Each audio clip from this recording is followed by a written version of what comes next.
All right. Welcome to another edition of Shabbat Lounge. This is Matt. And Jake here. Jake, we have a special guest. Jake, who are we talking to today? Today we have Billy Bond from Perma Pastures Farm here with us, and we're going to discuss some homestead type things and some Torah type things, and we'll just mix it up today and see what we can find out. So, Billy, welcome. Hey, thanks for having me. It's a joy to be here with both of you and to, get to know your audience a little bit. Thanks so much for having me. Well, we appreciate you being here. And I had seen you on another podcast that I like to watch, and that's the Texas Boys. And I was like, this guy is interesting and seems super smart. So it seemed like a good fit. Jake and I dabble in homesteading, and we intend to do more of it, and our children are interested in all these things, and so we are like many other people out there that we're just interested in trying to learn how we can do it better, and you seem to be an expert about it. So tell us a little bit about like how would someone find you? Where do they go? Sure.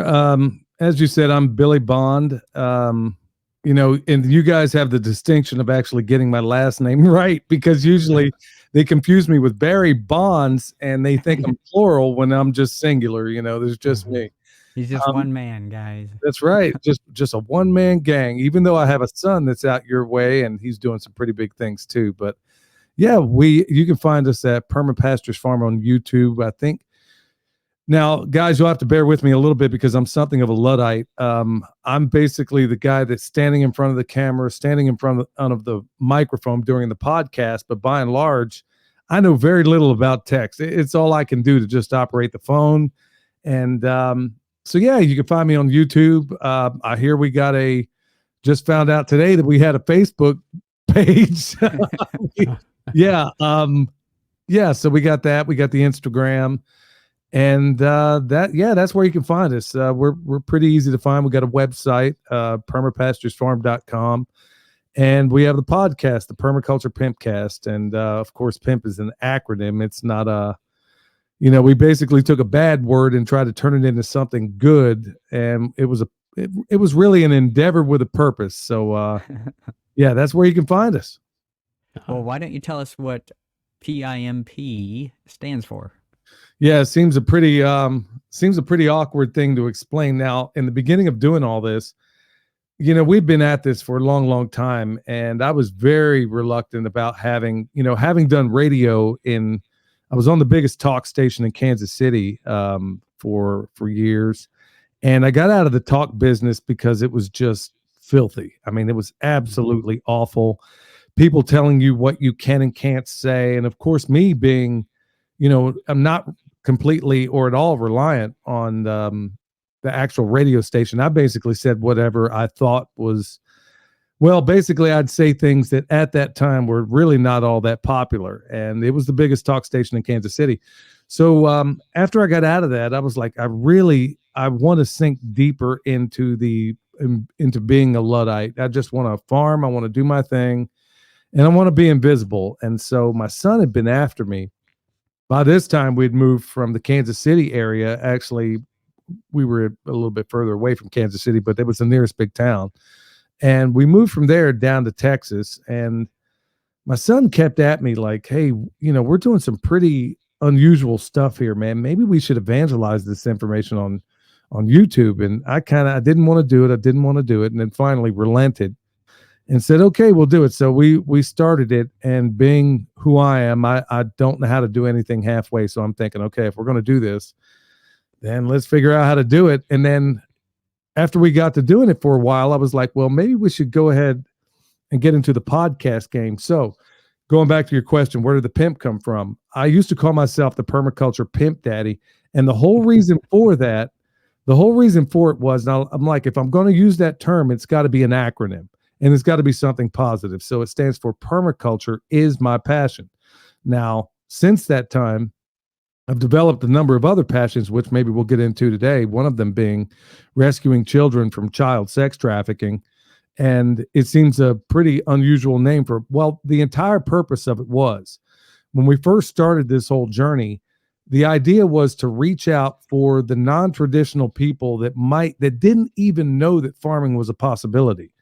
People that might be a little, darker skinned like me, who were never going to be told by a guidance counselor that this is a viable career path and a way to feed your family. And, most of the people I knew in the hood had always been in something of a food desert. So I'm like, okay, if there is a way I can speak to these people, speak their language without becoming lewd, and if I could do that and maybe rope some of these people in here, well, what I didn't count on was the fact that, I ended up getting rid of the moniker, the Permaculture Pimp Daddy, because I'm like, okay, it's something of a gimmick. And I'm feeling that the information that we're providing is solid enough that I shouldn't need a gimmick. Either you're going to get it or you're not. And so I basically left away from that. And so when we decided to go ahead and do a podcast, and the whole purpose for that was, there are times on YouTube where I feel like, I guess for cathartic reasons, I feel like I have to say something about what's going on in this world. Well, every single time we do it, YouTube would basically come down on us like a ton of bricks. And so I'm like, okay, I can see the handwriting on the wall. And I'm like, okay, so let's start this podcast. So my friend came up with the Permaculture Pimpcast, Eric Sider. And then from there, we ended up going with it. And I was like, all the things I can't say on YouTube, the things that are happening in this world, the things that I am bitterly opposed to, whether it's hopefully don't get you guys. I'm not sure what I can and can't say, but basically, I'll try to be as phonetic as I can. So basically, the pestilence, the manufactured pestilence, as I see it, that thing that begins with C word that I can't say, or they will basically dump your channel. Maybe they won't these days, but all the things I couldn't say, whether it was that or the Matt and I were talking a moment ago before we started airing. Matt had talked about some of the trends that are going on socially with our kids out there. Right. And I'm like, okay, I'm bitterly opposed to just about everything I see going on. How do I have an outlet to do that? And so that's what brought us into the podcast. And what I didn't expect is that, to me, I was a little concerned. I was like, okay, I know the radio business, and I'll do the podcast like I do live radio, because we're going literally at 100 miles an hour from dawn till dusk. And the only way I was going to be able to do a podcast is if I could treat it like talk radio and not have to do any editing. So that's exactly what we've done. And we try to basically drop mountains of information on that platform that we know in a million years will never get away on YouTube. So we use YouTube as a teaching modality where you can watch what we're doing, especially for the people that are looking to get into this space. And then we use the podcast to talk about basically everything. If I'm honest with you guys, it's basically a cathartic way of me getting off my chest all the things that I know I can't say on YouTube. So, and then I try to get away with, but we're heavily suppressed, especially at this point. And it looks like the last bastion, last frontier of free speech is sadly right here in the podcast space. So sorry for the long-winded response. Yeah, no problem. Yeah, it's definitely getting pushed into dark corners. But that's where the light needs to be, right? Is in the dark corners. So hopefully that works out. But yeah, that's a good explanation. And I think too, you had mentioned needing an outlet for other things that because we have you have your permaculture channel, and then but we're multifaceted people. So you have other aspects of yourself and of what you deem important, and you need to get it out there. So yeah, you kind of have your little boxes that you need to fill. Yeah. And so you got the podcast for that outlet. So it's good to have those outlets. Can also say too that part of it is it's funny because I know a lot of homesteaders that are in the YouTube space. Mm-hmm. I know a lot of homesteaders that do that. What I found shocking is that when you meet these people face to face, at least the ones that are legit, because sadly there are a lot of frauds out there you would be shocked if you knew the full extent of how many people are not really doing this work, but they pretend to be for YouTube. But the thing that I found most shocking is that in the spaces where you find yourself in the spaces of a lot of these people, you find out that they have the same liberty-minded worldview that I have, but they never say anything about it in the videos. Mm-hmm.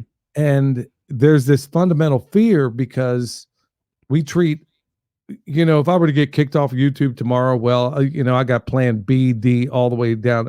I was in the preparedness long before I ever was in permaculture. So there's always, there's not one single point of failure. But what I was finding out, and that's why it was such a joy to come across the Texas boys, because I was like, oh my goodness, man, I felt like I was in the wilderness. I didn't realize that other people out here were saying the same things, being treated the same way by the powers that shouldn't be. And I'm thinking, okay, well, maybe if I start standing up and saying these things, because I hear these people privately say a lot of what I say, but they never say it publicly. And I'm like, okay, man, for crying out loud, man, we're losing this country. I mean, we got to stand up and start saying something. I mean, you better wake up and smell the corruption, or we're all going to fall asleep drinking the hemlock. And right now, it seems like everybody's just going face first into this good night. We were talking about free speech a moment ago. And, fundamentally, most Americans don't know that First Amendment isn't just free speech. There's 5 things there: freedom of religion, freedom of speech, freedom of the press, the right to assemble peaceably and petition the government. But kids aren't taught this stuff, and nobody's talking about this stuff for the most part. And so I'm thinking, okay, if I can use whatever, I don't know, whatever celebrity I'm able to muster through this platform or whatever. Look, man, what good is any of this if we lose our country? Just like the Bible says, what good is gaining the whole world if you lost your soul? Yeah. So I'm just trying to stand up in any way I can, but I'll be honest with you guys, it's starting to become something of a frustration, because all my life I've been doing this, whether it was on talk radio or whether it was on a job site. It was like I was always standing up for people that won't stand up for themselves. And I've come to this realization that I really believe, I honestly believe this in my heart of hearts. Now, this isn't going to be encouraging to a lot of people out there, but if you want me to keep it real, I will. Point of it is, find me another country in the history of humanity that has ever hit this level of depravity and decadence that has ever corrected itself. Yeah. Okay. Yeah. Now, I lost $300 worth of knives because I said that on my podcast, and then some smart aleck had to bring up Nineveh. And I was like, okay, well, they still got dealt with, Yeah. They got dealt with later. They got a little bit of a stay of execution, but I had to give away the knife set because I'm like, okay, close enough. But the point being is, yeah, I mean, it was a very clever answer, and, he was probably right. But outside of that, nobody, I defy anybody besides Nineveh, provide me a single society that has ever hit this level of depravity, that has ever corrected itself without the crucible of really hard times. You can't find. That's the thing. I mean, there's the ups and downs, that valleys and the mountains of, you go through hard times, and that builds real men. And then we get comfortable. That's like one of the biggest problems right now is comfort. Everyone's addicted to comfort. And so then you get comfortable, you get fat on the bread of the land, and you forget how you got there, and you slack off, and then trouble comes again. And then you got your weak man mountain, and now you go back into the valley to build strong men again.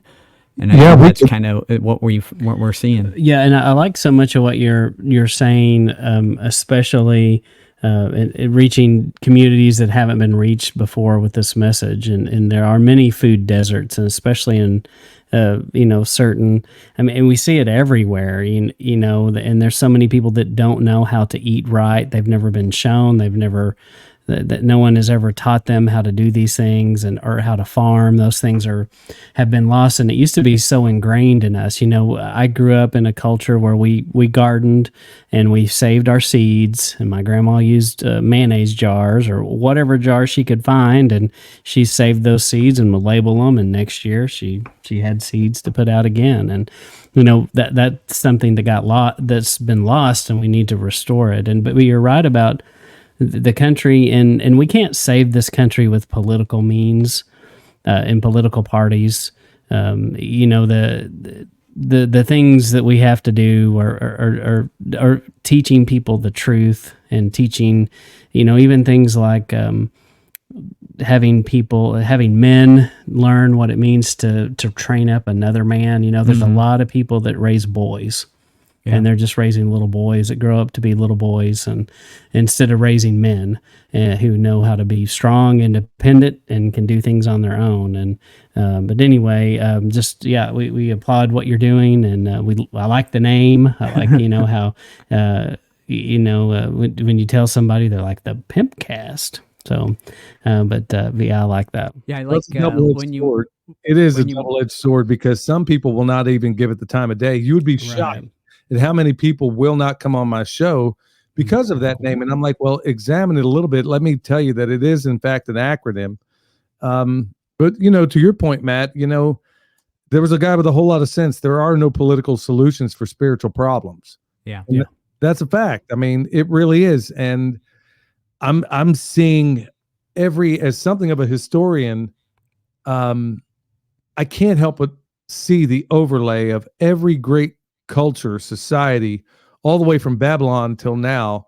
And I can just overlay ancient Rome. There was an article that came out years ago on LouRockwell.com. It was Schumpeter's Rome. And in every single, I'll put it this way in a nutshell, we're doing in just over 200 years what it took the Romans 2 millennia to do. Yeah. I mean, that's everything embarrassing. From the debasement of our currency, depletion of our soils, you name it, every single metric, the depravity of the people, and where good is bad, and bad is good. I mean, what does the Bible say about that? Woe to those who call good evil and evil good, and we've hit that place. So, it's a joy to at least know that there's guys like you all out there that are doing some incredible things. And Matt, also, I will say as a little side note, food deserts aren't just in the hood. I want to make sure I point that out. We were living in DeKalb, Texas when I was down there, and that's where my son is right now. And you know what? One of the worst food deserts I've ever seen in my life were in the rural places in America. Yeah. I mean, where, obesity is rampant. And in addition to all that, you go to any grocery store, like in DeKalb where we were, they had a Brookshire's, and I mean, it's just rotten stuff on the shelf and, junk food. I mean, that's really that's by and large what everybody's into. So it's not, that's what I didn't realize when I came on this journey. It wasn't just the people in the hood. It was all the people that I knew in the rural environments that are honestly some of the worst when it comes to, you ain't going to find a Whole Foods out in the middle of rural Texas. No, and they're not even interested. I mean, and it's partly the culture. It's culture I grew up in. I grew up West Texas. We cotton farmed, and if you know anything about that, we used a lot of chemicals. And we didn't mask, or this was the 70s and 80s, and before safety protocol kind of became a thing, but people out there, when you talk to them about organic, they're like, "Oh, you can't do that. That's dumb. Why would you do that? That doesn't work." And they just can't have it. They will not listen to any of that. They think it's nonsense. Well, they better wake up and think about it now, because I mean, our number one export in this country is soil. That's we export more soil down the Mississippi than any other thing, than all products combined. So that's one of our biggest products is lawn grass too. Yeah, and that's ridiculous. Yeah, I mean, we got everything. We know the price of everything and the value of nothing. That's really the society that we've become. Mm-hmm. And when you hit that level of depravity, this is why we've taken another tact in how we do things. Is like, more and more on our program, we're making sure that, number one, make sure you're spiritually prepared, number one. And then right after that, you know what? You might want to think about having some beans and bullets on hand with the way things are unfolding. Yeah. So, sure.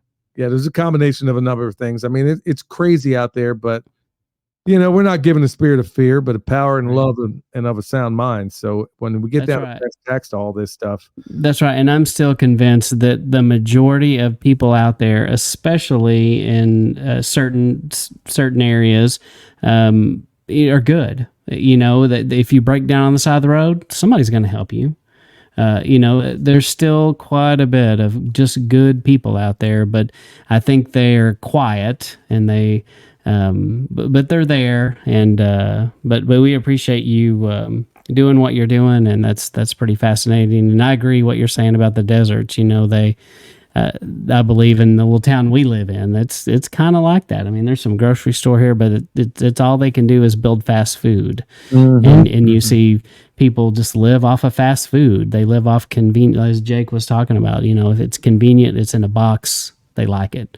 Yep. Yeah, but on the flip side of that, that was one of the big things before we left.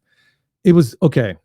As a permaculture farmer and designer, as what me and my family are, you could not sell a chicken for what it should have been worth, not in any of the rural environments. I mean, the truth of it is, going right back to, we know the price of everything and the value of nothing. I mean, everybody we knew would eat hot dogs every night for dinner, but you had a $80,000 pickup. So it was like it's like we got everything backwards. Everything is inverted. It was like, this guy would, I mean, you're eating the worst food in the world. You're feeding your kids the worst food in the world, but you're worried about, you this. got that stuff though. Well, I knew guys even when I was back still in the electric trade back there. I knew one guy in particular had a boy that was suicidal. And I'm like, hey, here's a couple of Christian-based books that you might want to look at. Oh, I don't need to look at that psychobabble. But he sat there actually, he was from Oklahoma, and if it would floor you how much time he spent figuring out all these trade magazines, which is the best truck to get. So I'm like, okay, well, it seems like your priorities are in line there, but maybe misaligned. That's the thing. I think, as a country, our priorities have just tanked. And I think that's, again, it goes back to the comfort thing. It goes back to, whatever makes you feel good, do it, that kind of thing. And like you were saying, I think we're seeing ourselves in the middle of a Romans 1 judgment situation where Yah says, if that's what you want, I'll let you have what you want, and we'll see what you get from it. Go cry out to your gods and see what they see. Call on them and see if they save you. And I think that's kind of where we're seeing ourselves. I can't help but wonder if this isn't the strong delusion that the Bible talked about, because it's like, if we're not there, I think we're definitely on the road to it. If I'm sorry, I don't mean to go so dark here. I'm just trying to impress upon the people look, first and foremost, you got to have your soul prepared. Amen. But after that, you might want to be seriously thinking about, I mean, I could give you I could probably fill volumes from the top of my head of all the different signs and symbols and all those things that are unfolding just from economics, where you can see this thing falling apart. And I just don't understand how the Lord can bless a country that is responsible for the dreadful things that are going on right now and being champions of it, even, all the way up to the highest echelons of power in this country. Right. So, I mean, if you know anything about history, even from a secular point of view, you have to know that it doesn't bode well for any society that engages in the things that we're doing right now.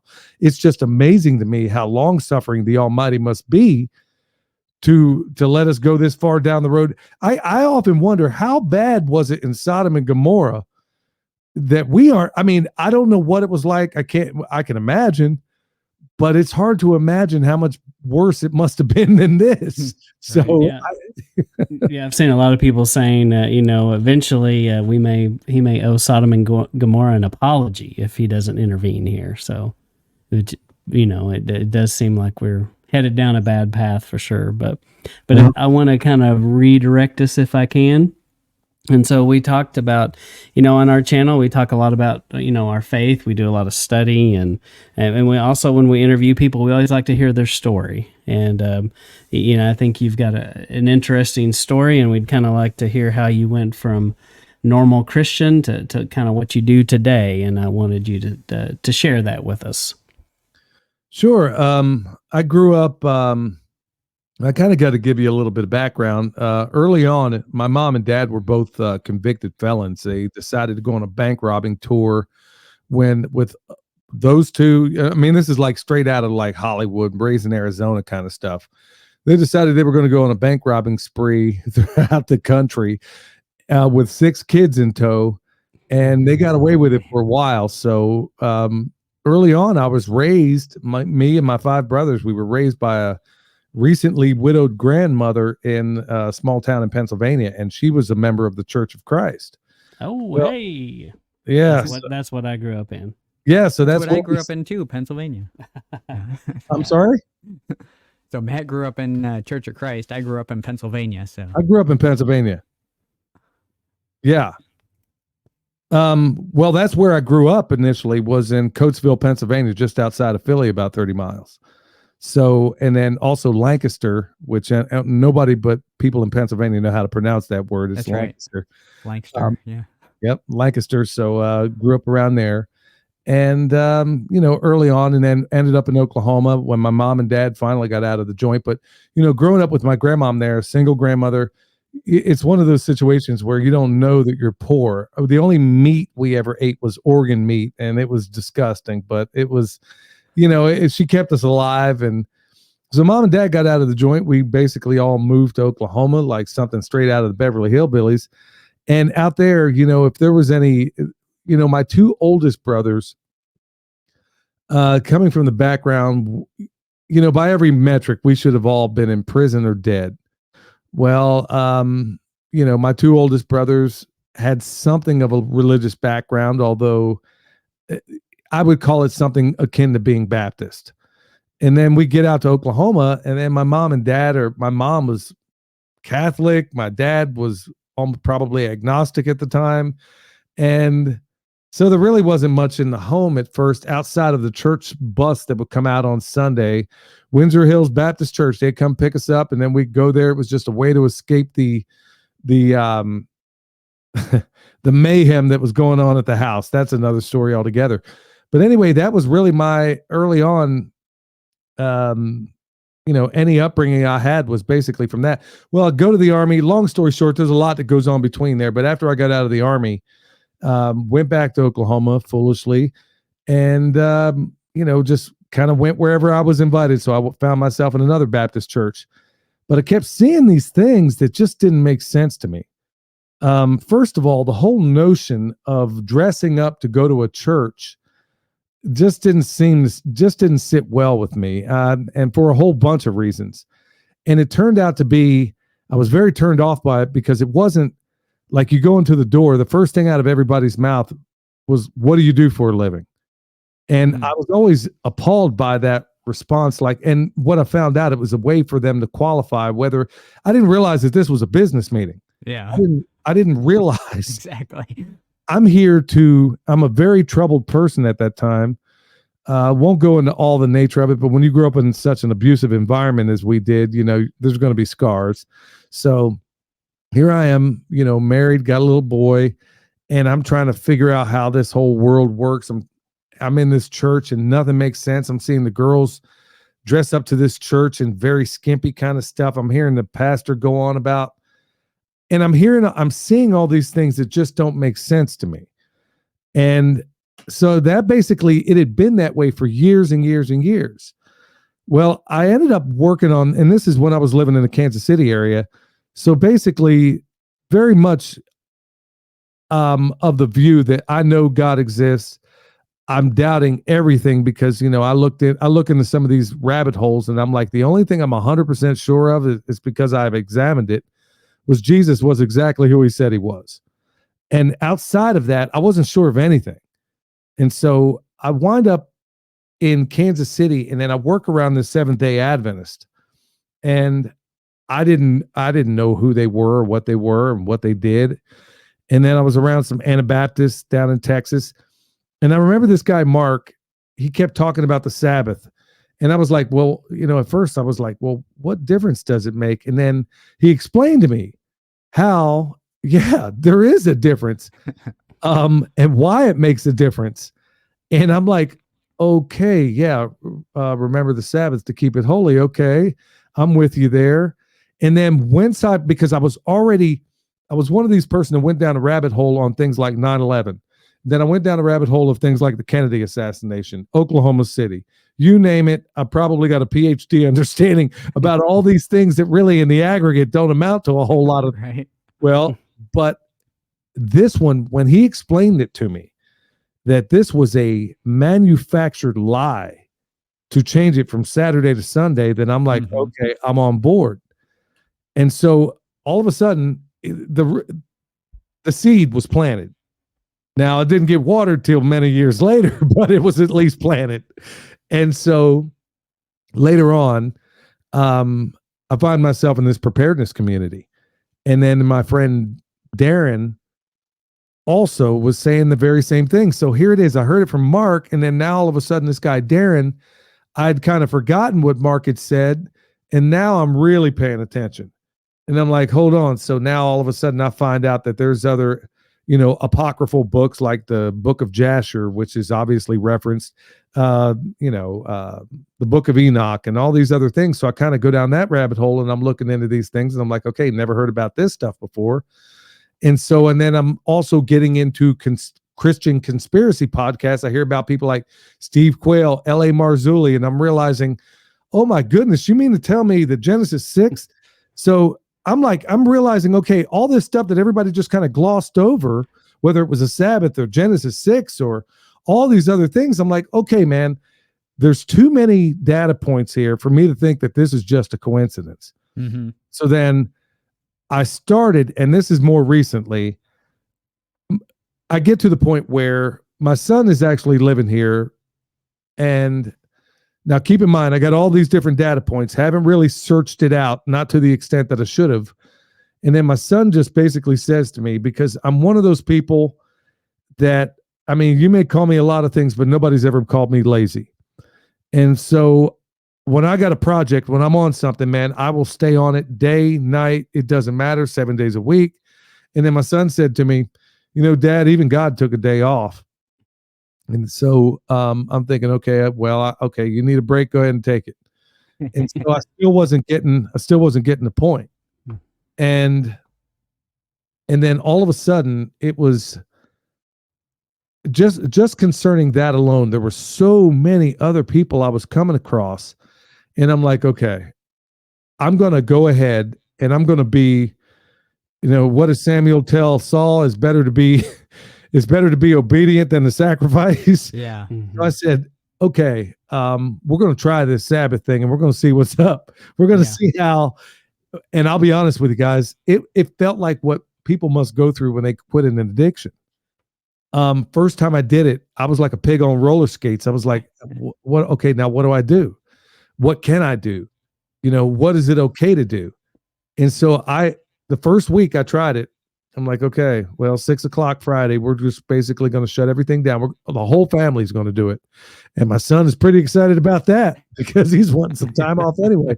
And so I did it the first week, and it felt right, but I still was clueless. I will tell you this. I'm a quick study, because by week number 2, I was looking forward to it.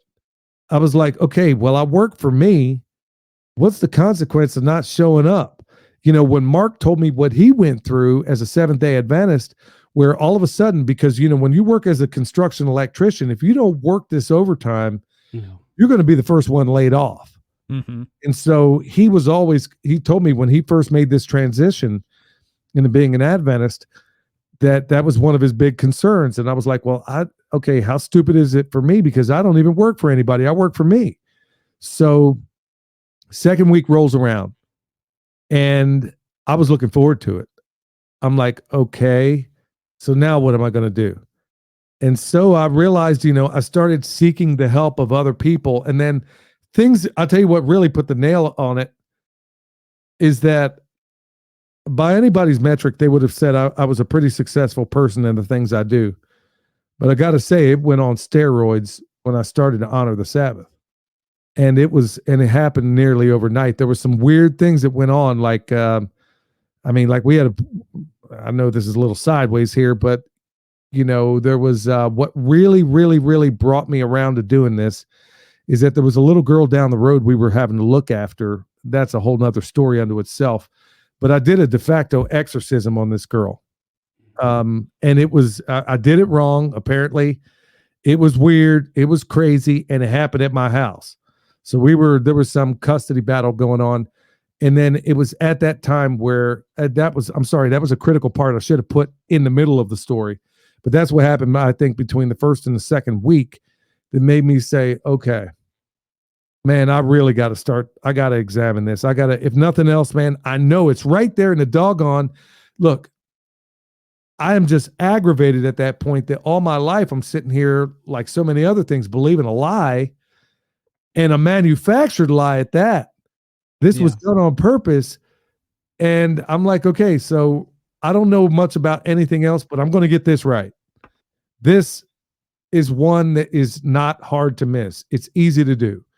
So that's exactly what we started doing. And it was like the broken pieces that, in so many different ways, the broken pieces seem to start coming together by taking that time. I'm having better ideas for the farm.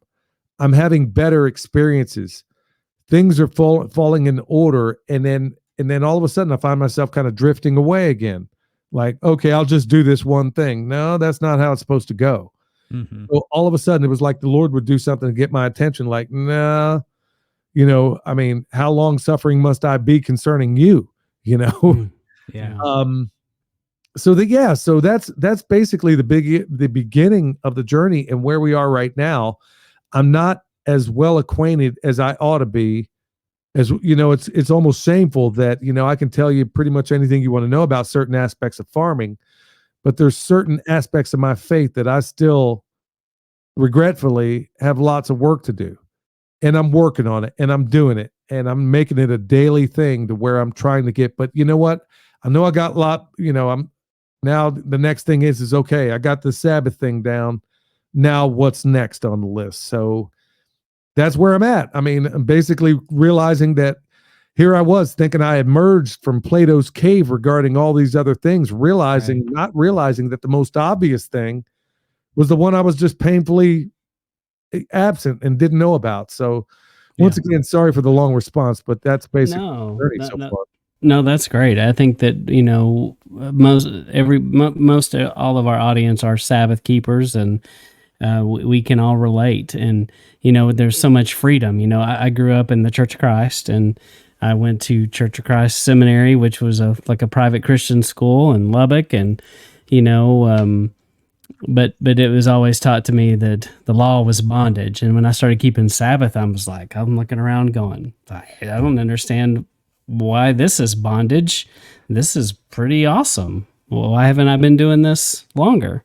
So, there's a lot of freedom and it's just hard to argue. It's hard to say that's bondage once you experience it. You can't. And, for us, we do what you might call Torah observant, or, that. So not only do we keep the Sabbath, we eat biblically clean, and we keep the feast. And kind of like what I think I heard you say at one point, we studied Christmas and Easter, and we're like, whoa, wait a minute. I've been doing that my whole life. I don't think I'm doing that anymore. And so then we found out that the Father had these festivals and these Moedim, these feasts, and he appointed them and said, hey, I want you to meet with me on these dates and hang out. We're going to hang out on these dates. And then the fact that they line up exactly with Yeshua and the Messiah, and how, the plan of redemption. And, it's like, well, why would I do a fake festival that I've made to point to the Messiah when I've already got real festivals that point to the Messiah? Sadly, that's where I was. And this is almost embarrassing for me to admit. If you read the Two Babylons by Alexander Hislop, and he explains basically how in 312 AD, basically Constantine got a hold of things in Rome and said, okay, we got all these different factions over here. Let's go ahead and make a little hodgepodge of a religion where you all get a little bit of. So the Christians, we'll throw some in here for you, and then for you Babylonians, guess what? Your goddess Ishtar, we're going to turn it into Easter, and then your fertility rituals with bunnies and rabbits and rabbits and eggs, the whole 9 yards. Here's the embarrassing part, is that I could tell you chapter and verse how all that stuff began. Now, there is a great deal of argument concerning, the tree and the Christmas tree. I don't care whose version you pick of that. It's all pagan. I mean, it doesn't matter which one of them's right. But sadly, I could tell you chapter and verse about all those holidays. And I know it's all a journey for everybody. But honestly, the Sabbath was one of the ones I got on least. And it was like you said a moment ago, it's like, okay, where's this been my whole life? Because I look forward to it now. It's like I'm kind of setting things up. I'm like, okay, sun's about to go down. It's about to get real. Yeah. I'm actually, I'm gonna, it's my goal right now. I'm trying to memorize all of the Psalms. Okay, and that's a goal that I have. And I'm like, okay, well, Sabbath is a pretty good time to maybe work on some of that. And then every single day I work on it a little bit more.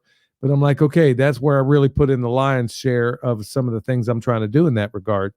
But it's astonishing to me how I could be so awake regarding so many other things, even from a biblical standpoint. I don't know where you guys stand on some of this Genesis 6 stuff, but I was honestly pretty upset about the fact when I'm finding out, hold on, man, you mean to tell me that there's another version of this? That it wasn't Sunday. I mean, when I find out all this stuff, I'm finding out, and like I said, the Sabbath was one of the things that should have been the easiest for me to get on board with, but sadly, it was the last.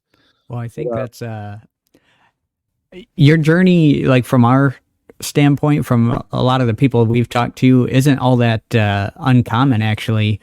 I think a lot of people, I mean, even in my family, first, the pagan holidays was like kind of the first thing that kind of jumped out. And that was before we started keeping Sabbath. We were like, man, I don't know that I can be tied to this stuff anymore. Mm-hmm. And then, I think a lot of people, they start keeping Sabbath and then things start to fall into place for them. And they start realizing, well, because you're taking that time and spending it in the Word instead of on whatever else you spend your time on, and so now you're starting to see things because you've met him at his appointment, and he's like, okay, I'm showing up, and we're gonna go through some stuff, and that's when he opens your eyes to things, I think. Well, that's where you guys are kind of handy. I was listening to one of your podcasts earlier today, and I'm like, okay, well, I'm pretty new to a lot of this stuff, and I'm still in the position of trying to examine it. And because honestly, it's 180 degrees in so many different ways of everything I was kind of taught. Yeah. And I'm like, okay, if you're telling me that these learned people, what I struggle with, and this is why degrees don't mean anything to me. I have a brother who has more degrees than a thermometer, but doesn't have a whole lot of common sense, And so just because a person's a doctor or a PhD doesn't give them a greater share of common sense than any one of us. Yeah. In most cases, from my experience, they actually have less. I got all those things. I got a military education, trade education, college education, farm education, and it really doesn't amount to a hill of beans when it comes down to brass tacks on all this stuff. Yeah. It's funny that some of the most learned people I know didn't even graduate high school. Mm-hmm. So we tend to think that just because this preacher is standing up in front of this church, or because he went to a seminary school, and even though he may be sincere, well, he may be sincerely wrong too. Right. Right. And just like these people that were teaching me. Yeah. Well, and they meant well, and I'm not bitter about that. I have that in my family too. And, I don't think they were bad people. They didn't know. And, something that you said, I think this is something we need to be praying, and I'd ask you to join us in your daily prayers, praying for your own children and your relatives, and the kids growing up, that they, and it goes back to something you talked about earlier with the strong delusion. We need to be on our knees daily for children that we know, that they would believe that God's word is true, And as Romans 8:28 says, God's word be true, every man be a liar.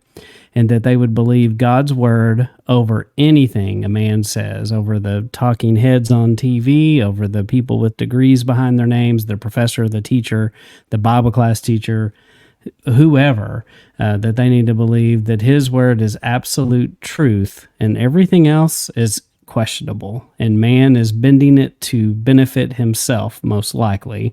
If you look close enough and look behind it enough, you'll probably see somebody with benefiting. And I think that's a great prayer for us to pray for our children and the generations coming up, that they would do that, because they are going to be deceived. And if they don't have that as their base, we know that the scripture tells us that they are going to be tricked and they're going to believe the wrong thing. Well, how easy is it these days to be able to propagate these sort of things? I'm not sure how old you guys are, but I'm 53 years old, and I had the benefit of being able to see this world before the advent of computers, before computers became so ubiquitous. They were around, but they were basically Stone Age, and then you see the rapidity at which, you see the growth, like through Moore's law. What do they say? The computing power doubles every year, Doubles. Yeah. and then the space that it's put on is like cut in half. Yeah. So here we are where we have nanotech. We got all these different things, and these kids never knew what it was like to memorize a phone number. They never knew what it was like to drink out of a garden hose. They never knew what it was like to work, to be in any other paradigm. And sadly, it's like that movie Ready Player One was turning out to be a documentary. And I think that's one of the powers that shouldn't be intended in all this. So going back to your point, the ability to find that truth is, it seems to me that it's becoming increasingly difficult, just because of the fact that every single way, it's like you almost don't even want your kids or your grandkids to be out of your sight, because it's like every single thing out Everything's there, out to get them. Yeah. And the other thing you're talking about, there's so many men that don't realize that they are in the battle of their life. And there's a lot of men that kind of take it wrong, and they get the real tough guy, and there's definitely, you need to be able to do that. There's time for that, but so much more important is the spiritual side of it. And so many men they're not watchdogs over their family, over what comes in, what they listen to, what they read, who they talk to, who their friends are. They just are like, whatever you do, you'll figure it out. And they just allow other people to raise their children, in essence, and men have to wake up and take a more active role. Yeah, but you got the Super Bowl playing, you got Taylor Swift out there, you got all these. I'm saying this almost tongue in cheek, but the point of it being is, once again, we know the price of everything and the value of nothing. It really, that is the mark of a depraved society. Yeah. In every single overlay in ancient Rome, you see it unfolding right now in America. And I have this shirt, and boy, does it drive. I live near Asheville, North Carolina, probably outside of San Francisco, the most liberal city in the United States. Now, I don't live there. I live, in a small town away from there, but I have to go there from time to time. The most offensive, I wear a lot of shirts that have messages on them. Like, I don't know what I'm wearing right now. It says defund the media. Well, I got this other one that says make men men again. Play obviously on Trump's make America great. Right. Yeah. That is by far the most offensive shirt that I wear.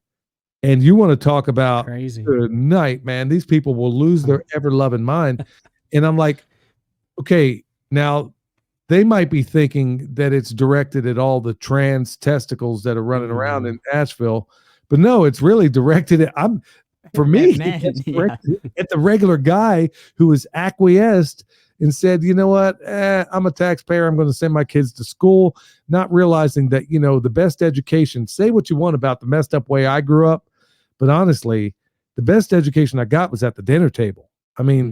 As we put the funk and dysfunctional in my family, believe me. But at least I got I learned at that dinner table, despite, all the fighting and the cursing and the other things that went on. At least I learned how to be a critical thinker, to not just simply accept something, to ultimately, it led me to understand things like the trivium, how to know the who, what, where, when, why, and how, not just take anybody's accounting for anything. But this is where men are woefully, I'll put it this way. Let me give you a great example of what I'm talking about here. And there's a biblical overlay with it.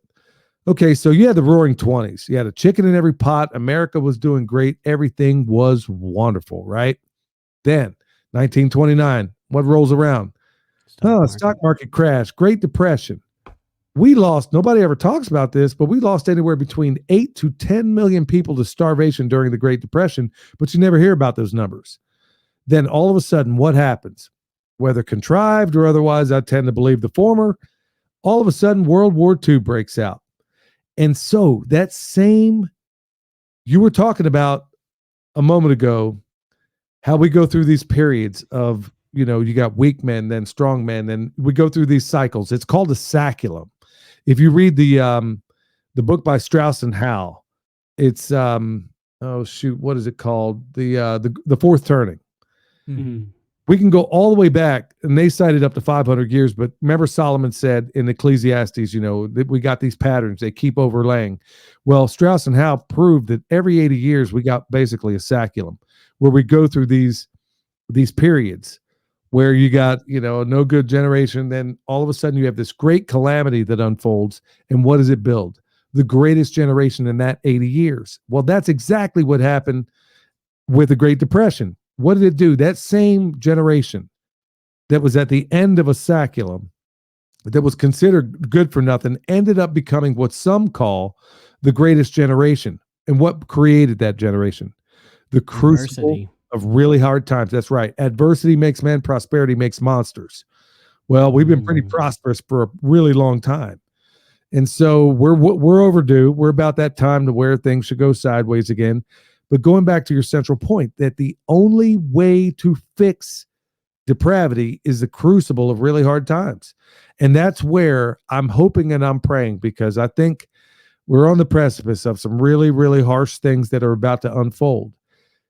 This is going to sound pretty morbid, but there's a part of me that's almost welcoming it, because I know that there can be no healing, that men are not going to be what they're supposed to be until they are called upon, the same way that same teenage generation in the 1920s became the greatest generation during the Great Depression. So I hope I was coherent enough on that. I don't know that I painted it well, but no, I 100% agree with you. And that's another thing that I pray for, especially some children in my family that I know, and you probably have children like this too, that they're growing up in a pretty cush environment. And I pray that they have enough adversity that they will turn to God, because, I think that's part of it. Some people live in such posh living conditions, they have no need for him. Everything is taken care of, everything is provided, and then some. And so they have no room for him. And we need some adversity in our life. Discipline is good. And we have a society that runs away from discipline, but it always makes us better. Well, we run away from the pursuit. We're victims of comfort. Yeah, that's really what we are. We're victims of comfort. It's funny, if you ever spend time in a third world country, or what people call a third world country, it's pretty astonishing. You'll find out that these people, the same things, the creature comforts, the things that we enjoy, the things that we quote love, are basically absent there. But how is it every one of these people, to a person, seems fundamentally happy? Yeah. They don't have the concerns, they don't have the running water in many cases. They don't have the hot water. I remember being near a tribe in Panama one time, and they were in dugout canoes, and they were alongside the Chagres River out there. They were still natives, very, very native at that time. They were the happiest people you'd ever want to meet. But by any Western standard, they were third world. That's why I think we got it backwards. I think we're the third world.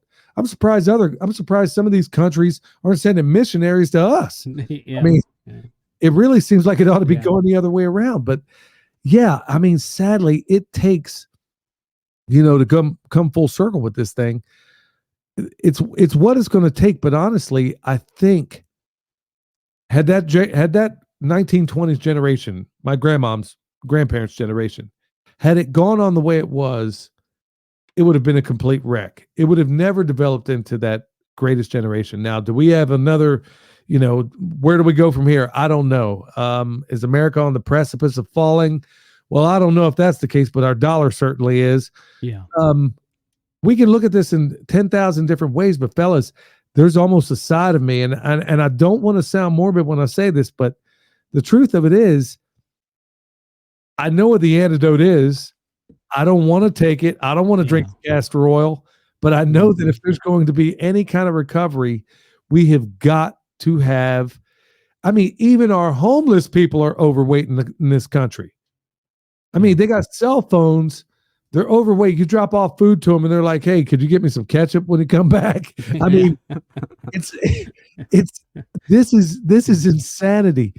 And I think the Lord is about to, nobody knows the timeline or how this may unfold. And, some people will make the debate that we are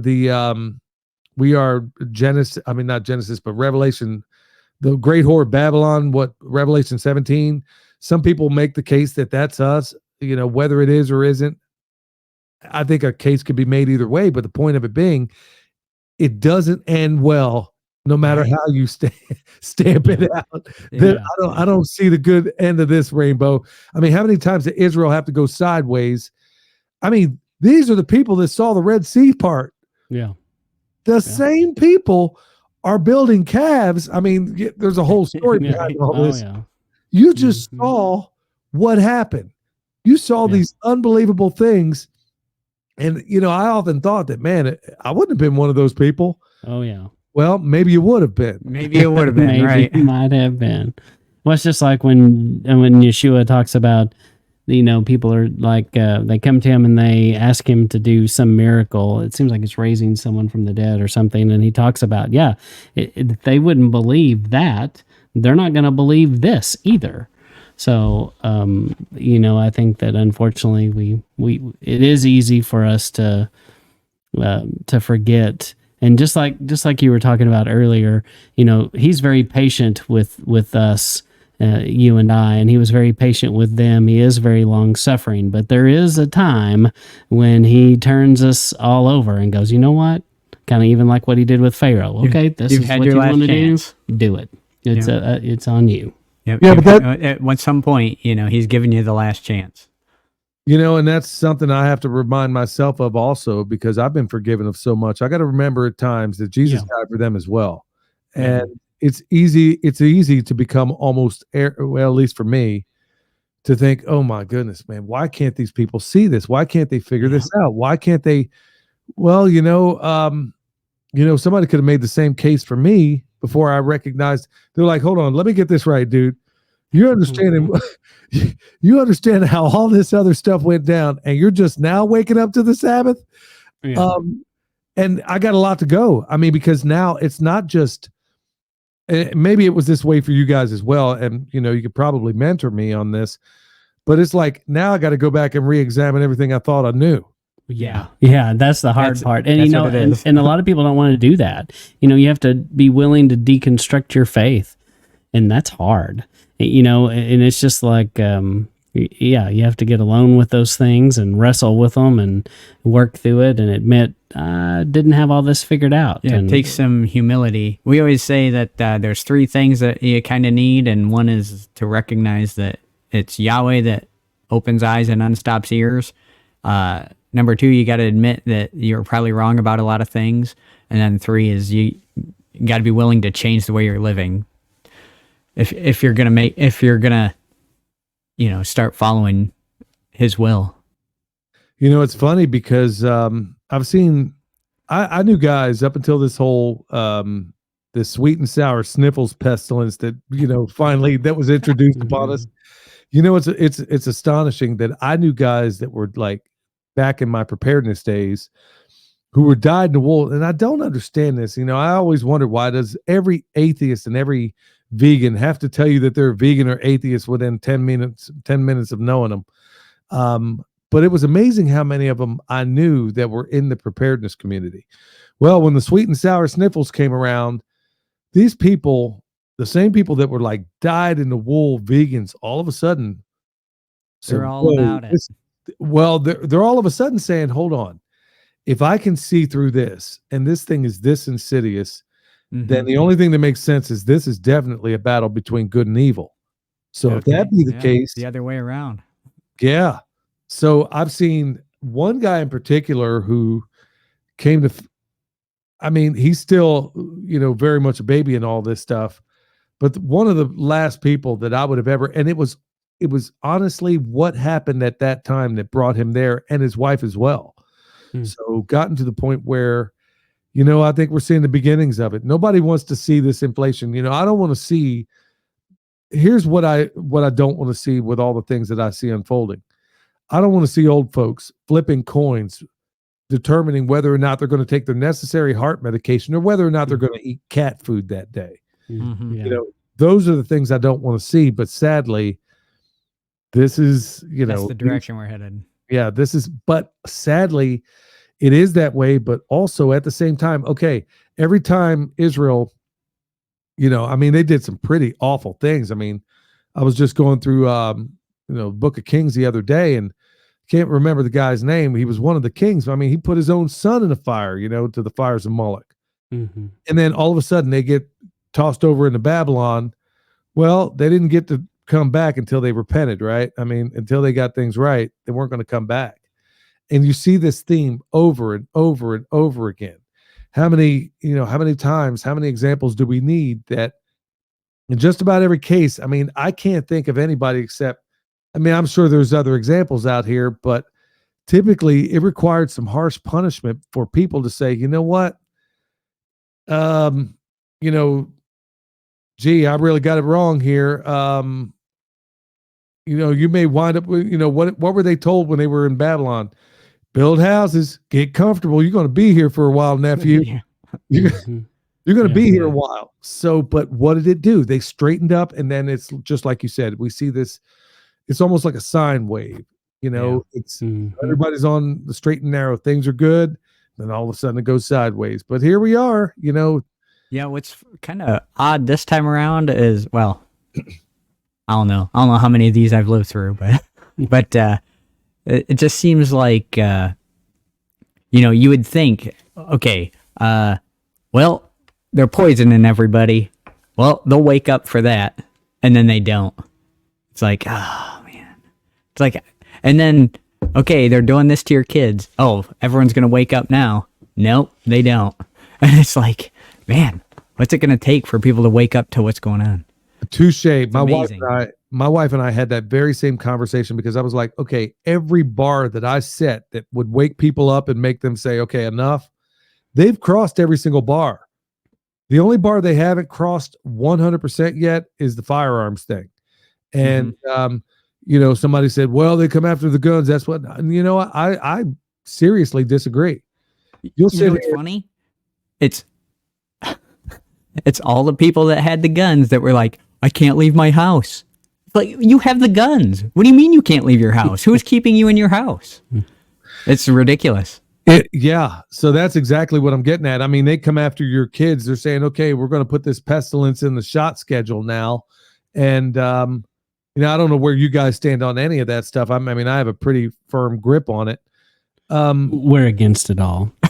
I suspected that might be the case. I didn't want to be too presumptuous, but you know, the same people that were like, oh, you do this, you cross this line. And it's like every time, it's like that kid, that bully on the school ground, cross this line and we're going to fight. Well, they cross the line and you make another line that's further back. And so we keep acquiescing and they keep advancing.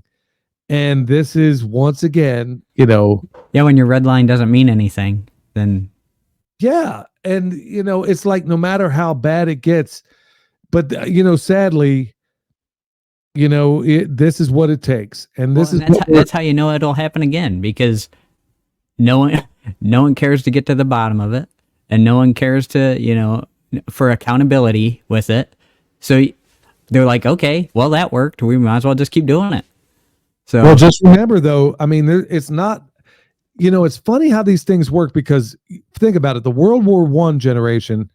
So what was that, from 1914 to 1919, basically? The World War I generation thought that all the kids that ultimately served in World War II were just no account, weren't going to amount to anything. Well, it took those hard times to make that happen.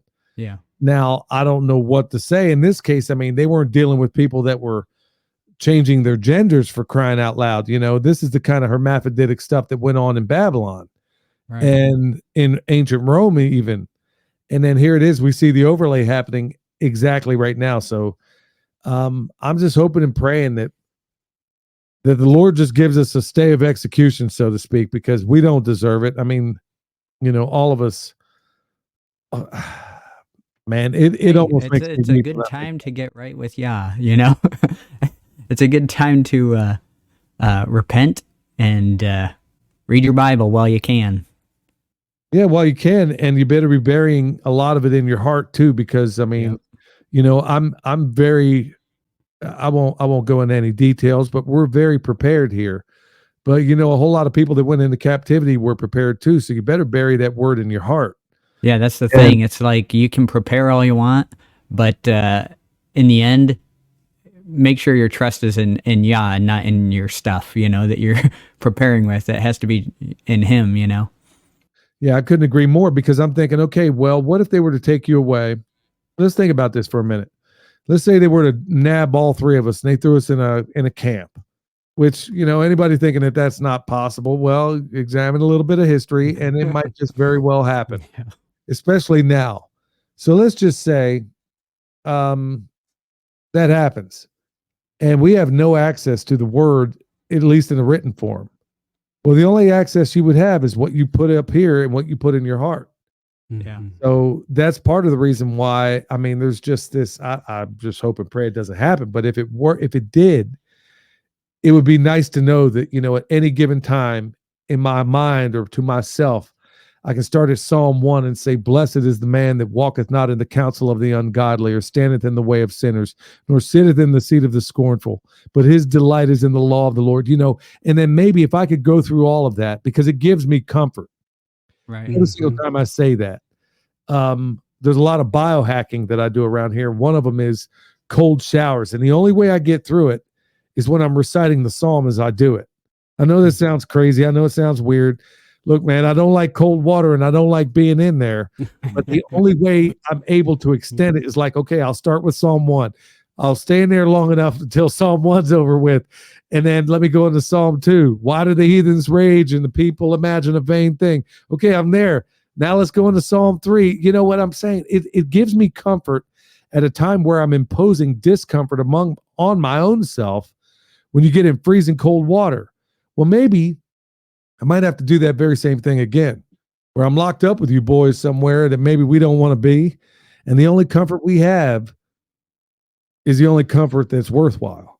And that's the one that we bury in our hearts and our minds. Yeah, amen. What a great challenge to memorize scripture, and you're in good company when you do that. So many great men and women before us have done the same thing, and I applaud you for doing that. That's a worthy endeavor for sure. Just on that note, once you get to Psalm 119, there's a series of songs that are just singing Psalm 119. Fantastic. It's from Zion Christian Press. So if you get a chance, listen to it in the song, and it's fantastic.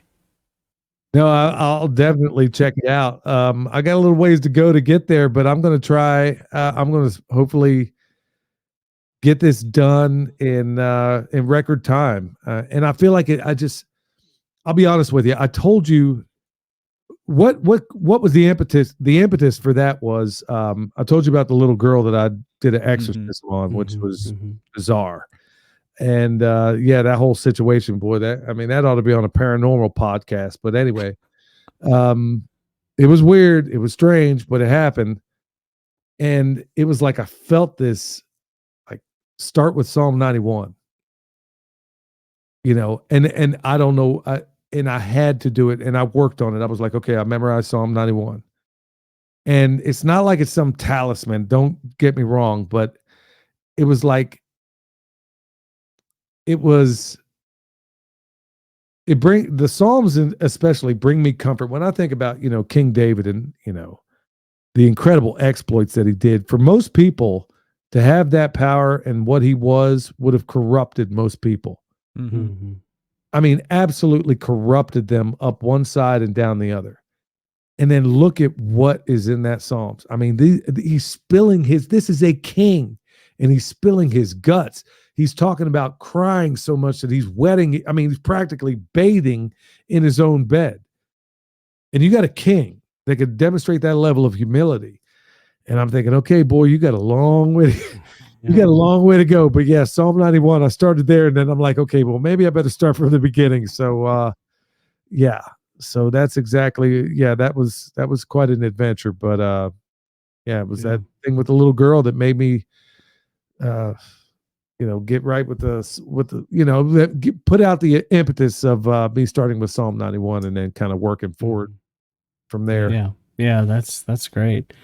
Well, I want to kind of move us to a little bit different place. I think Jake had some questions, and we kind of want to go into some other things you're really into. And I know that there are people that listen to us who are into the homesteading movement. And I think Jake had some questions kind of along those lines he wanted to ask you. Yeah, so why don't you just real quick kind of share a little bit about what you do on your homestead and kind of the type of content people find on your YouTube channel. Sure. You got no shortage of YouTube channels out there. So one of the things that we've been trying to do from day one was, how do we feed all of our animals for free, which is exactly what we do. And one of the gateways into doing that is using a method that instead of sending our son off to college, we sent him to Australia to go learn under the very best, Jeff Lawton down there. And then, instead of, even though he had a full ride scholarship to college, we're like, okay, yeah. So we sent him to Joel Salatin. We sent him to the Earthship Academy. We sent him to all these different places. So basically, he has a PhD understanding. We basically use him as our emissary to go out and find the most cutting edge stuff in the world, bring it back here. We cross-train each other. So then my wife does a soils course, and we do the same thing. So I said all that to say that our claim to fame is that we try to show everybody how to feed everything for free or for as little money as possible. And so through the gateway drug, which is probably chickens for most people in most homesteads, we use a method, and we've used a method, and we're probably, well, without a doubt, the foremost experts on this planet. It's called the chicken tractor on steroids, where it provides all the chicken you could use, all the eggs, a cubic yard, at least 1 to 3 cubic yards of compost every single week. The only difference is, and it runs entirely on compost and food scraps. The only difference is that in that system, the more holistic you become, the more it requires out of you. So it is heavy in terms of how much your involvement is, but it can be done. And these are one of the things that we're trying to evangelize in terms of raising our chickens and all the other things, is that as the cost of everything gets higher, we're trying to show people modalities in which they can still feed all of their animals and essentially their families with very few inputs. So that's really what we do. We focus also on, one of the things a lot of homesteaders are missing are the perennial crops. Things like your nut crops, your fruit crops. Everybody is in the annuals. Mm-hmm. You go out there, dig the ground, put your annuals in. But I'm like, okay, let's get you off of that annual cycle. Yeah, it's still fine to do that, but let's get you looking in the perennials. So we're showing people how to do food forests, and then we've turned them into tactical food forests, where we basically put our nitrogen fixing trees on the outside and all your productive on the inside. So, we're showing people how to do orchards, how to do food forests, how to grow your chickens, every single animal on a homestead. We try to show you how to do it for free and for very little cost. And at the same time, pulling yourself. I mean, think about it. One of the most liberty-minded things you can ever do is decide what you will and won't put into your mouth, into your body. And so if we're still on that bandwagon, I mean, think about it. If we're still on the nitrogen fixing or the nitrogen, basically when this whole thing went down in Ukraine, all the corn farmers around here were like, oh, snap, man, this is going to be a nightmare. And so it was, but we use systems where you require no reliance on any of that. Mm-hmm. So instead of being in this cycle of NPK, we're in the cycle of looking at a soil food web. Instead of, everybody seems to think that nitrogen, potassium, and phosphorus is what you need to make things grow. Yeah, it'll make it grow, but it's not nutrient dense. So what we find out is through the work of people like Dr. Elaine Ingham is that instead of worrying about NPK, let's worry about the bacteria in your soil, the fungus, the nematodes, the protozoa, and their distribution. For example, and this is, believe me, this is a tangential way of answering your question.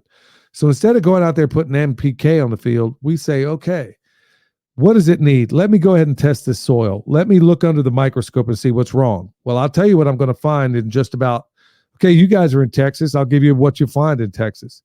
Go to any farm field out there, send me a sample, and I can already tell you that you're going to have no fungi out there. Right. And you're going to have mostly bacteria. And if you have any protozoa or any nematodes, they're almost certainly the parasitic type. They're not wonderful. So I would take that sample and say, well, gee, what do I need for it to be ideal? Let's say, okay, if it's going to be regular, if you're going to go out there and put a row crop in, well, in the perfect world, if you have a 50-50 distribution of bacteria and fungi, you're probably going to have a bumper crop. We know that. It's not guessing. This is a fact. So nobody has anybody that's a commodity farmer. Nobody tells them this. They tell them, no, you go out there, you go get a bank loan to go get your seed, go get a bank loan to go for your fertilize, all this stuff. But nobody tells them that, hey, there's a way off of this roller coaster, and it's learning about soil life, how to cover the soil, how to use your animals, how to run them in a holistic way to where we don't forget this sustainable stuff. We're talking about regeneration, the way the Lord intended it. And we find out that every step that if I go out there, and I'm going to use this as a microcosm, if I go into any healthy forest, you know what I'm going to find? I'm going to find 7 layers, probably going to find 8 if it's really healthy. I'm going to find an overstory, an understory of trees. I'm going to find a shrub layer. I'm going to find a vine layer. I'm going to find a ground cover. I'm going to find roots, and I'm going to find an herbaceous layer. And then if I'm really lucky and if it's really healthy, I'm going to find a fungal layer. So I'm going to find 8 layers. That's how the good Lord set it up out there. We find out every single time that we replicate and we move a step towards going out there, looking at that healthy forest. Every time we take that and then bring it home to our farms, we see unbelievable. We see, I'm struggling. I'm usually not at a loss for words, but what we're seeing is nothing short of astonishing. So instead of going out there putting man-made chemicals out there, no, we go out there and we replicate what we see and how the Lord set it up. And then we go out there, we walk around and say, okay, I want to see how this is done because I want to take it back to the farm and replicate it. Every single time we do that, good night. Everything becomes that much easier. But every time you go out there and put a chemical on it or fertilizer, what you're really doing is creating salts in your soil. Yeah. So at the end of the day, we teach people to not be a sheep farmer, not to be a chicken farmer. No, be a microbe farmer, be a grass farmer. Work at those fundamental things. If I worry about that bacteria, fungi, nematode, and the distributions, and I find out, okay, gee, how do I straighten out this pasture that's denuded of a soil life? And we find out that in a single season, we can straighten it out from where it is to where it should be in a single season. It happens that quickly if you use the critters that are down in the soil that are supposed to be there. So that's exactly what we're doing, and we're teaching people how to do this. Maybe you don't have microscope skills like us. There's still other ways to go about it. There's ways to run your animals to where instead of going out there, it's like Greg Judy, one of the great grazers on planet Earth, lives right there in Missouri. He calls it the Columbus method, where you put your cows out there in the spring and then you find them in the fall. You know, what we find out is that if we can take and holistically mimic what the bison used to do right here in the United States of Amnesia, you know, we've forgotten about all this stuff. If we can mimic what the bison were doing, we find out that, wow, this stuff not only comes back, but it comes back like gangbusters. Guess what can't live? Now, so instead of that farmer having to constantly beat back all the weeds that pop up, guess what we find out? Is that if we put the right soil life out there, the weeds don't want to be there. They don't want to be there. Guess what? You will never find a thorn or thistle in a compost pile. Yeah, You'll never find it there. You will always find thorns and thistles in denuded soil. So that's exactly what we want to do. We want to take, I know this is a long-winded answer, but man, I'm so passionate about this stuff that I got to point out that farming doesn't have to be incredibly difficult, but it does require work. You're going to have to get out there. You're going to have to use your powers of observation. You're going to have to go through earth care, people care, and abundance given to the previous two. You're going to have to learn about some of these principles. It's going to take a little bit of hard work and foot to butt, but honestly, when you look at all the ways that we're going about doing this, especially when it comes to your perennial crops, you're doing all this work right now to give to your future self, to your generations down the line. Where I'm planting a pecan out here, well, you know what? I'm never going to get any nuts off of it, but the great grandkids will. Maybe great grandkids, you know? Yeah, that's part of our problem too, is short foresight. That's exactly, well, that's why we keep raping. You think about it. What we call farming in America is really mining. Yes. We're extracting all the minerals out there. That's why the Amish, if you go through Lancaster, Pennsylvania, what do all the Amish have when they sow their fields? They got a little pouch out there and it has a little bit of dust coming out of it. Well, what is it? That's wood ash. They're putting back into the soil at least a little bit of the minerals that have came out, and they, you know, the trees bioaccumulate this stuff. They collect it in their, in the fireplaces, and then you put a little bit of it back out there. So yeah, that's exactly what we're trying to teach. And I got to be honest with you, it's been something of an uphill battle because the powers that shouldn't be at YouTube and those other places do not want this information to get out. No, they don't. You know, they want, years ago, I grew up in big farming, and and my family's still connected in it. And I know that so many of those farms, especially West Texas cotton, if you're not farming 3 to 5 to 10,000 acres, you're not really farming.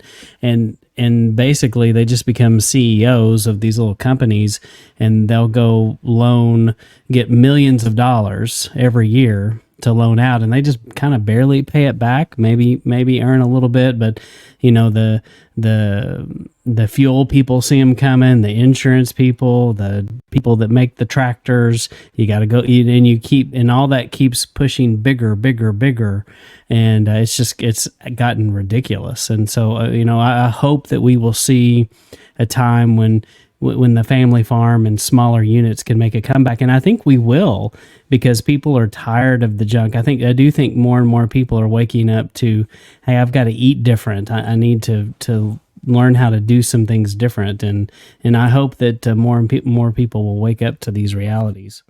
I'll tell you one more thing is that I think we should redefine what a farm is. You asked the great Joel Salatin. I mean, he's my mentor, he's my friend, and he even wrote the foreword to my book. He, without a doubt, in my judgment, is probably the greatest farmer in world history. I don't even think there was a close second. Anyway, Joel said, I remember, if you ever do a tour with him, he'll ask you, what makes a farm? And then you see everybody standing out there perplexed. And then he'll kind of make you sweat a little bit. He'll say, what makes a farm?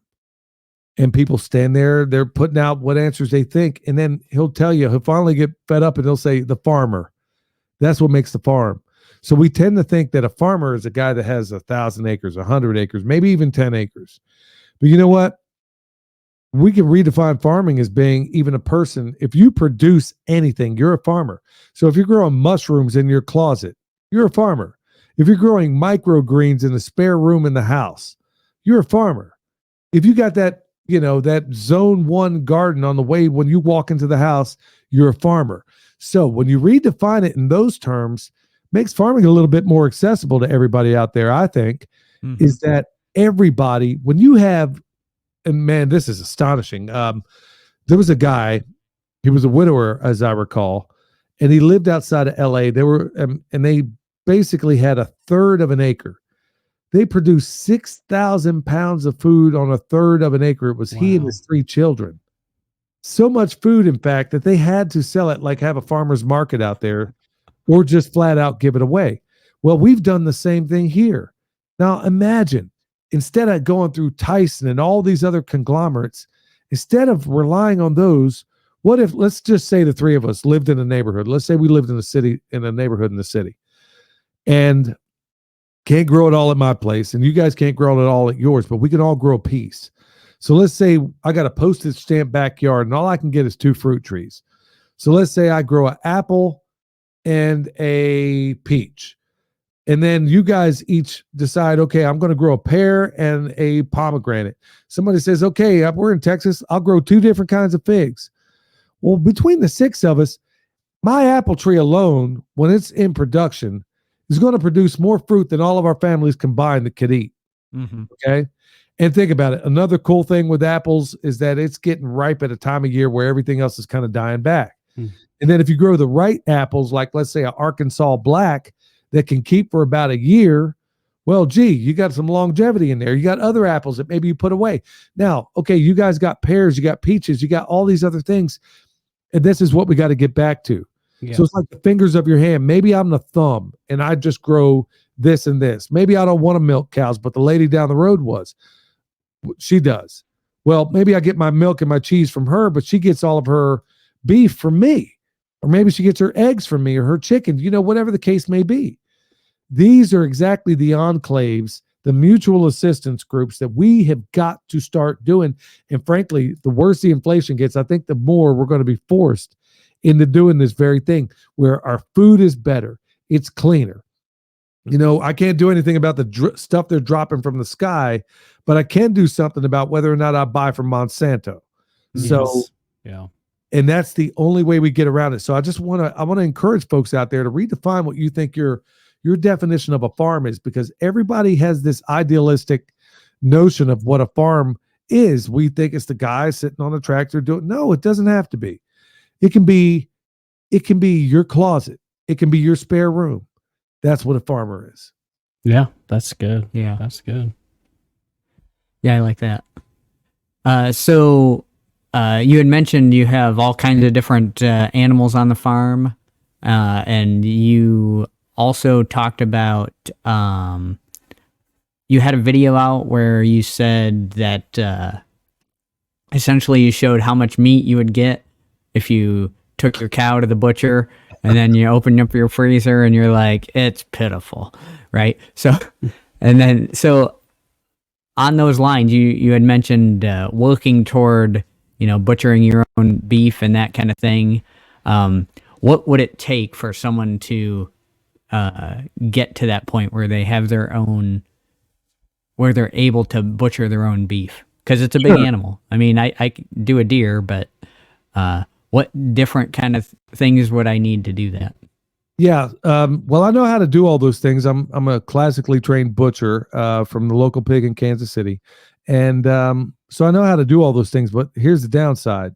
Unless you have a way to hang that beef, you got problems. And so It's not accessible for most people. What you can do, if you'd like, take it into a slaughterhouse and you'll get it back. They're probably going to steal a fair amount of that meat. And I've talked about just how much. Now, I would have done that cow myself, and I should have. I should have just told them, look, just, slaughter, gut, skin, basically eviscerate, and then I'll come and get the halves and do it myself. Well, the 2 hardest things to find in this world is an honest mechanic and an honest butcher. And these guys will rob you up one side and down the other. Or they'll make themselves feel better. Like they'll steal some choice cuts you don't know about, but they'll give you ground beef of somebody else's cow that they stole it from. It's a sleazy business. But to get to that point where you can do it, what you kind of need, and I saw some mobile versions of this. In fact, I just saw one last weekend. It was fantastic.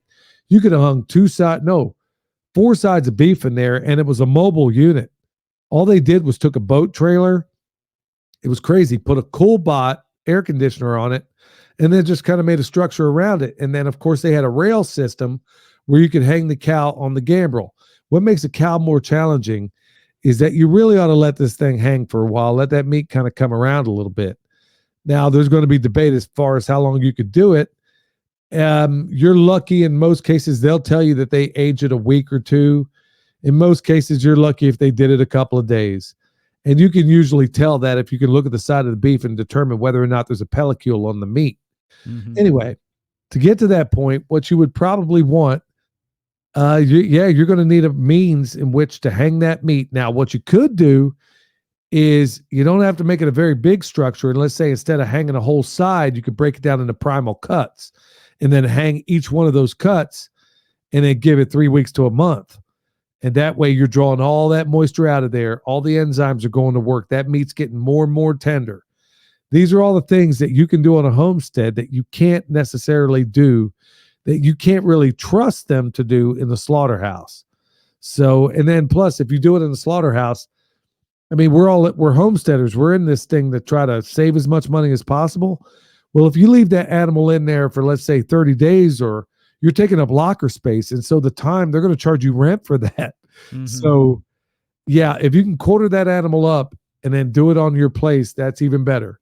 But honestly, these days, I'm encouraging everybody, if you want to get into a larger animal, consider sheep.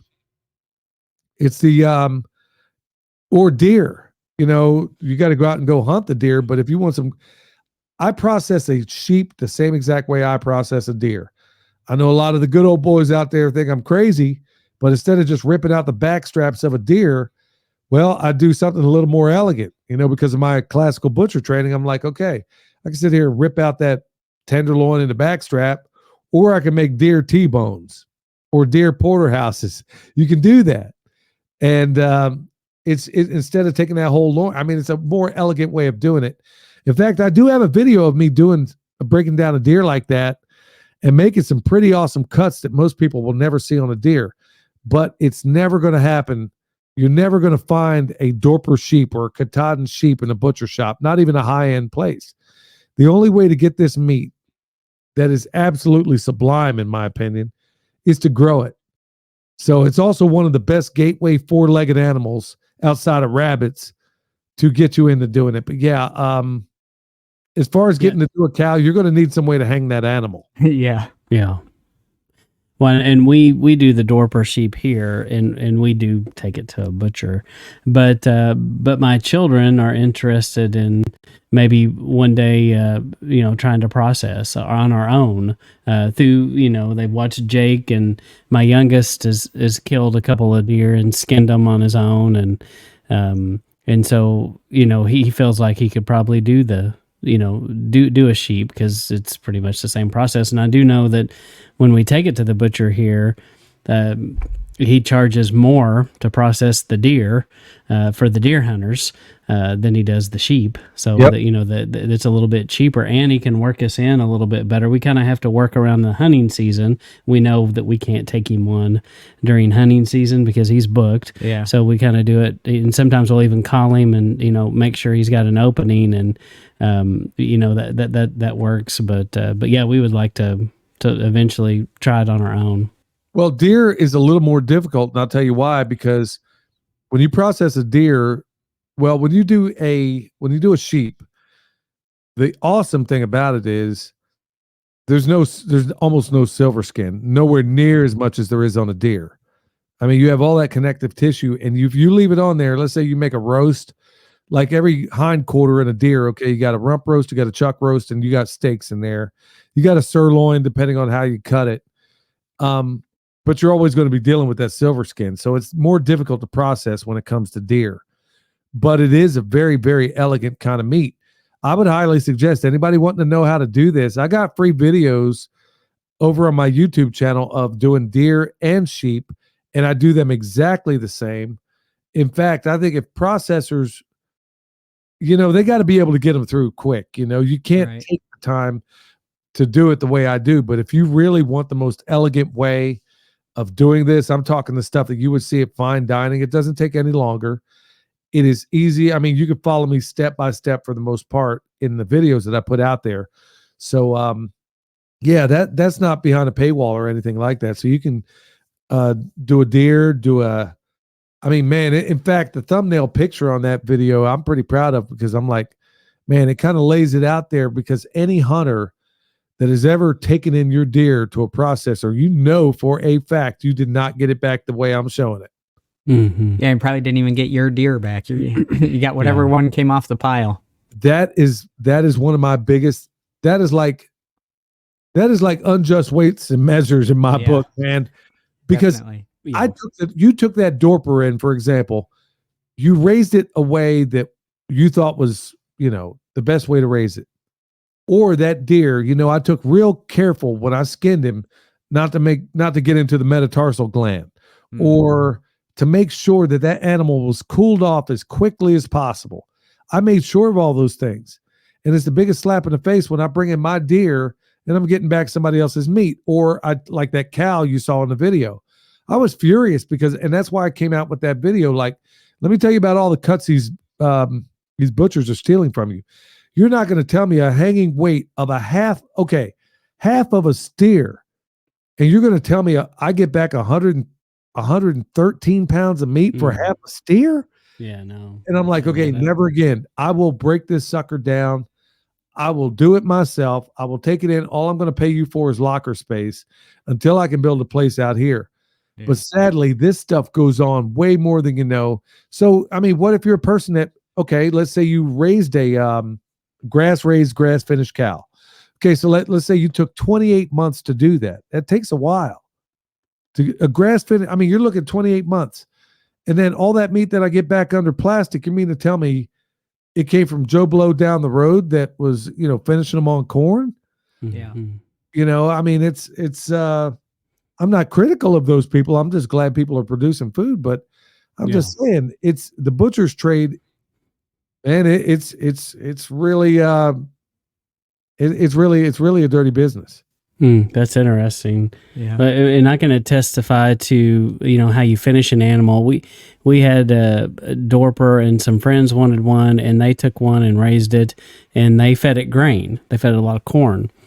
And when they butchered it, they shared some of that meat with us, and it was weird. It was super greasy.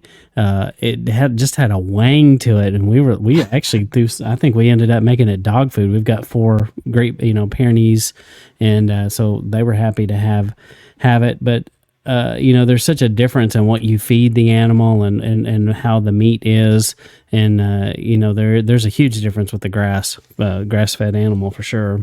You'll always know. I'm sorry. Go ahead. No, go ahead. You'll always know. Okay. Here's a telltale sign. I can tell you whether or not that animal was raised on grain in a feedlot just by one little test, and you can do it. It works on chickens, works on just about every animal. If you can take your hands and put them under warm water in the sink and wash it off, that animal was raised in the most. On chickens, it's easy because if the fat is yellow, that is always a wonderful sign. That yellow fat is sublime. It is absolutely wonderful. But every other animal, because in most cases, they're going to have a layer of fat. If you're able to touch that fat and put your hands under warm water, and if it doesn't just come off, then you know that animal was either raised on concrete or raised on corn or GMO corn. It's usually a telltale sign. Interesting. That is. Along those lines, before I get to my last question, just because it kind of ties in with what we're talking about, and also circles back to where we started with Sabbath. I heard an explanation that kind of went this way, and the example was using farm animals. So take those sheep that you're raising special, right? And you have say you have 7 sheep that you're raising, and you tell your son, okay, Billy's going to come over and he's going to get a sheep from me, and I need you to take him up there and bring back the 7th sheep because I've raised that one special just for Billy. And then the kid goes up and he just grabs the closest one and brings him down. He's like, and as the father, you're like, well, did you get the 7th one? He's like, well, I just grabbed one. It's like, well, I set that one aside specifically for Billy, and you're bringing me the wrong sheep. So it's that idea of doesn't matter which day. Yeah, it's the specific day that I told you, right? That's kind of an example of why the Sabbath is important to do on the Sabbath day, is because it's been set aside specifically for a purpose, and you're bringing me, suboptimal sheep. So it's just I like the parallel. Yeah. yeah. I thought that was a good example that I heard early on when I kind of first started keeping Sabbath. So my last question is, what is the best set of knives to get for processing your animals? Yeah, the perfect answer is going to be very expensive. So I'm going to give you the one that most people are going to the one that's accessible. Victorinox is pretty hard to beat when it comes to just starting out. They make good quality. I mean, it's basically Swiss Army stuff. They make good quality stuff that's easily sharpened, and the price is right. So, you can go out there and spend a lot of money on Japanese knives. Well, and they work great until my wife gets a hold of it, and then I'll catch her in the garden digging something or just cutting rocks with it. I don't know what it is with her, but yeah, I got some pretty high end knives, and somehow, dude, it's like it around here. If she gets a hold of one of my knives, man, it better be made out of that stuff that's on Wolverine's skeleton, man. Yeah, like adamantium or something like that, because I don't know what she does, man. She could break a ball bearing when it comes to some of this stuff, but yeah. So even my Japanese knives, I got to hide those. Otherwise, I'll find them. She'll be doing something with them that she ought not to be doing. Victorinox is hard to beat. I would also recommend that people get a 17.5-inch cam lock, KAM lock, bone saw if you don't have a sawzall. I always teach things by hand. I don't use any electrical gadgets or anything like that, because I'm like, okay, if you can do it by hand, you can always go the other way. But right. Honestly, I see too many people, when you cut an animal down the sagittal plane, which is basically down the middle of the spine, if you don't know what you're doing with that sawzall, man, I've seen some disasters going left and right. So if you do it with a handsaw, it teaches you a little bit more respect for that animal. So yeah, Victorinox, if you're doing a sheep, I would go all the way up. A Victorinox 10-inch should do pretty much anything you have, and I would call that a breaking knife. Victorinox 10-inch, and then a Victorinox 6 or 8-inch flexible boning knife. In addition to that, I would put in a Camlock 17.5-inch. They also make a 21-inch. That's for doing cows. And I would also get, it's not necessary, but I love to do it for all my lamb chops and stuff like that I cover up. Instead of sawing through each individual cut, you can do that if you want, but if you can get a cleaver, a really high-end cleaver, and then baton with a mallet the cleaver through, it makes a beautiful, because it's an art form. You're not just processing meat. I mean, you spent the time to really raise this animal. Man, I really want to respect it on the back end. I want to use every piece of it. I'm going to compost the things I don't eat, or like you said a moment ago, they go to the dogs. So yeah, Victorinox is pretty hard to beat. Those things is a basic kit. Obviously, you want a means to sharpen it, but Victorinox is pretty doggone hard to beat out of the gates. Now, there's a lot of custom knife makers out there, but when I teach butchery classes, I got a bunch of German knives that, I allow people to beat up because I know they're going to absolutely destroy them. Right. So Or I'm, just carving on bones with them. yes, yes. And I'm like, okay, What are you whittling that thing into? well, for most butchery, you figure for most butchery, you're only using the first quarter inch of that knife for the most part. I mean, when you're doing, when I'm cutting an animal into primals, that's the only time I'm ever going to use a saw. Um, and I teach it the old school way, the way I was taught, where you do everything with hand tools. Now, American butchery these days, well, they want you to have a bandsaw, they want you to do all this stuff. Well, most people don't have access to that stuff, and that's not the way I teach it. So, whether if you watch my deer processing or any of my processing of any of the sheep I do, or it doesn't matter the animal, it's always going to be done with hand tools, without a doubt.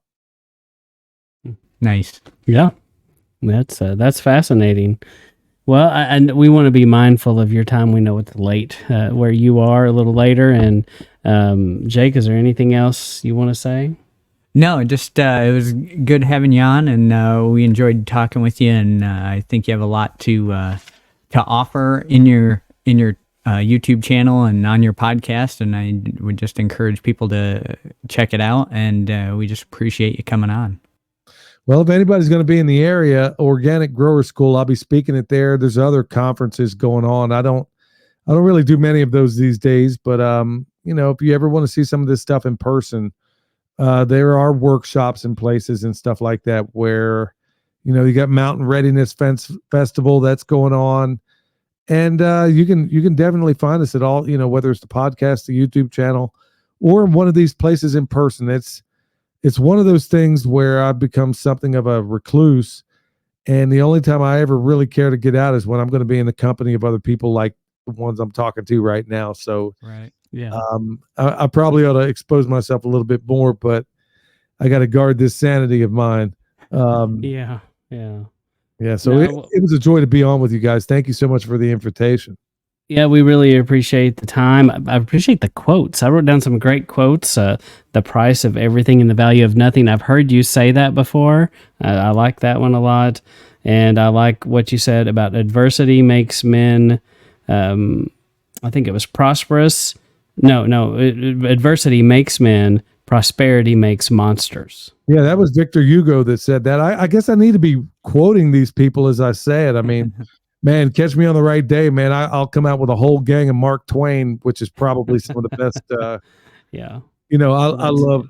Yeah, I mean, you're not going to find better than Mark Twain, but yeah, yeah. So all of those, I mean, some of those might be indigenous to me, but by and large, it's usually people that I've read. So yeah, I guess I should be given attribution. I love those quotes. Those were great. But we appreciate you taking time. And we ask our audience and listeners to go check him out. It just takes a minute. You can Google and you find him, the Permaculture pod or your name. I noticed that just page after page. So it's pretty easy to find your content. We just ask people to go through the YouTube or the podcast or just wherever you find him. Encourage you to look at some of just a wealth of knowledge. And we appreciate you. Pray that you continue to go on your quest as you learn more about the Sabbath, walking his rest. Yeah. So want to encourage you with that. So, but yeah, you've been a blessing to us this evening. And if you'll stay on the line just for a second, we want to make sure this finishes recording. And but I think we're about ready to sign off. Billy, any last words? Let us hear the conclusion of the whole matter. Fear God and keep his commandments, for this is the whole duty of man. For God shall bring every work into judgment with every secret thing, whether it be good or whether it be evil. Been a blessing to be on with you guys.